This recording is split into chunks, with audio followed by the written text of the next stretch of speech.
साथियों 8 जुलाई 2026 की important current affair के ऊपर फोकस करते हैं। अगर हम बात करें सबसे पहले करंट अफेयर की तो बहुत बढ़िया करंट अफेयर है। क्या करंट अफेयर है कि वायनाड में एक टनल से काफी ज्यादा डबरे से निकला और डबरे से निकलने से 3 लोगों की क्या हो गई, मौत हो गई। तो देखा जाए तो चीफ मिनिस्टर ने बोला कि एक ऑफिशियल इन्वेस्टिगेशन की जरूरत है। आपने देखा होगा वीडियोस भी काफी ज्यादा वो कहने का मतलब वायरल हो रही है, जिसमें एकदम टनल निकलने से जो मड है वो लोगों को घेर लेता है और लोगों की क्या हो जाती है, मौत हो जाती है। तो बोला गया कि मिनिस्टर ने प्राइवेट कंस्ट्रक्शन वालों को इग्नोर किया और प्राइवेट कंस्ट्रक्शन जारी रहा, जिसके कारण इसके बाद अभी उनको अलाउंस दिया जा रहा है।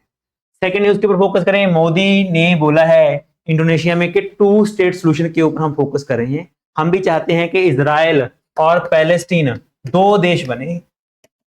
तो ये इंडिया का ऑफिशियली हमेशा बयान रहा है कि इंडिया ये नहीं चाहता कि सिर्फ इजराइल हो, इंडिया हमेशा चाहता है कि पैलेस्टीन को भी रिकॉग्नाइज किया जाना चाहिए और 2 स्टेट सोल्यूशन की मांग दोबारा से की गई है ताकि शांति आ सके वो इजराइल और पैलेस्टीन के रीजन में। तो इसलिए मोदी जी ने बोला है कि डिप्लोमेसी और डायलॉग ये दोनों एक साथ चलते हैं। साथियों 6 जुलाई का दिन हम मना के हटे हैं वर्ल्ड जूनोटिक डिसीजेस डे। तो जूनोस क्या है, जो बीमारियां होती हैं किसको, जानवरों को, एनिमल्स को। तो उसको बचाने के लिए एनिमल्स भी उतने ही जरूरी हैं जितने मैन। तो उसको बचाने के लिए जूनोटिक डिसीज डे हम मनाते हैं 6 जुलाई को, ताकि हम अवेयरनेस कर सके जूनोटिक डिसीजेस के ऊपर। ये स्टार्ट हुआ है, लुइस पॉस्चर ने सबसे पहले, हमें मालूम है कि रेबीज वैक्सीन की खोज की थी 16 जुलाई 1825 को। तो कैसे जो बीमारियां हैं जानवरों से वो हमारी बॉडी में भी आ सकती हैं, तो उसके याद में हम इस डे को क्या करते हैं, सेलिब्रेट करते हैं। इंडिया का फोकस है वन हेल्थ अप्रोच के ऊपर। वन हेल्थ अप्रोच, इंडिया हमेशा इस बात के ऊपर फोकस कर रहा है कि इंडिया मैन, एनिमल और प्लांट्स तीनों एक दूसरे के साथ जुड़े हुए हैं। तो हम ऐसा कोई सिस्टम निकालें ताकि जो हमारी मेडिसिन सिस्टम है वो सिर्फ मैन के ऊपर फोकस ना करके एनिमल और प्लांट्स को भी उतना ही बचाए।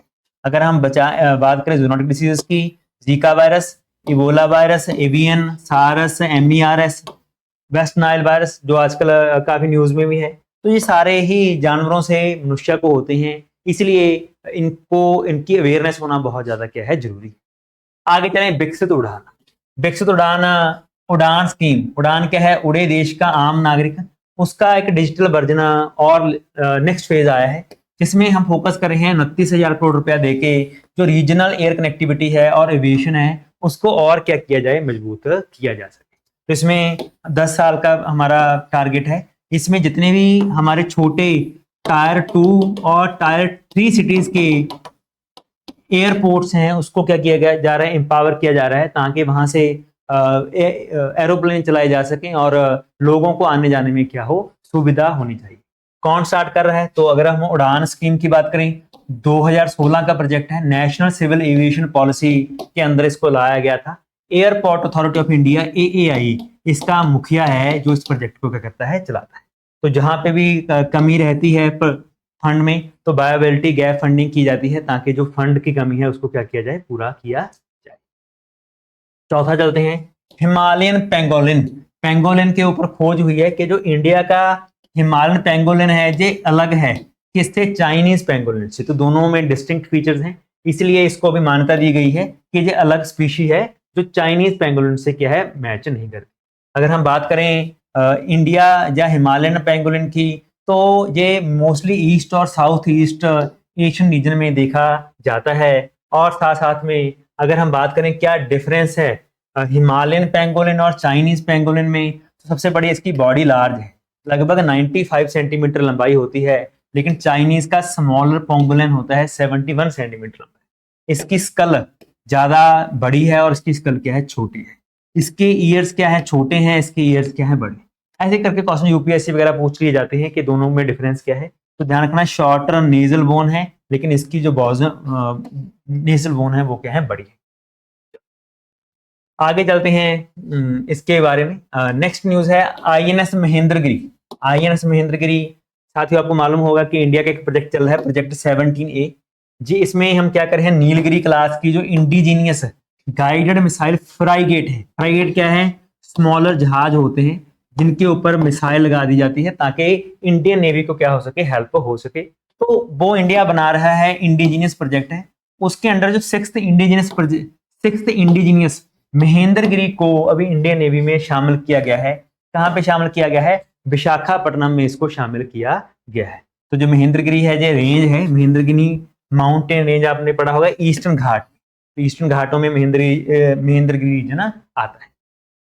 मैंने आपको बताया कि प्रोजेक्ट 17A हमारा चल रहा है गाइडेड मिसाइल्स को लेके, तो उसको पूरा करने के लिए लगभग 45,000 इसकी कॉस्ट है। Dock shipyard limited, INS Nilgiri, Udaygiri, Taragiri और महेंद्रगिरी इसके नाम हैं जहां से ये प्रोजेक्ट स्टार्ट किए जा रहे हैं। साथ ही एक दुखद खबर है, ग्लोबल पासपोर्ट इंडेक्स में लगातार भारत का जो पासपोर्ट इंडेक्स रैंक है वो नीचे जा रहा है। लगभग 10 साल पहले इंडिया का जो पासपोर्ट इंडेक्स था वो 76 था, लेकिन अभी नई रैंकिंग में 125 के ऊपर आ गया। तो लगातार पासपोर्ट की वैल्यू इंडिया की क्या हो रही है, कम हो रही है, पीछे जा रहा है। तो ये एक अच्छी बात नहीं। तो इससे कहने का मतलब लोगों को visa on arrival, visa free travel cess, इनमें क्या आती है, मुश्किल आती है, जिसके कारण ये पीछे जा रहा है। तो लगातार परफॉर्मेंस की बात करें तो इंडिया का जो परफॉर्मेंस लेवल है वो पासपोर्ट के अलावा क्वालिटी ऑफ लिविंग इंडेक्स में भी 118 के ऊपर है, और काफी ज्यादा और फोकस इंडिया कर रहा है।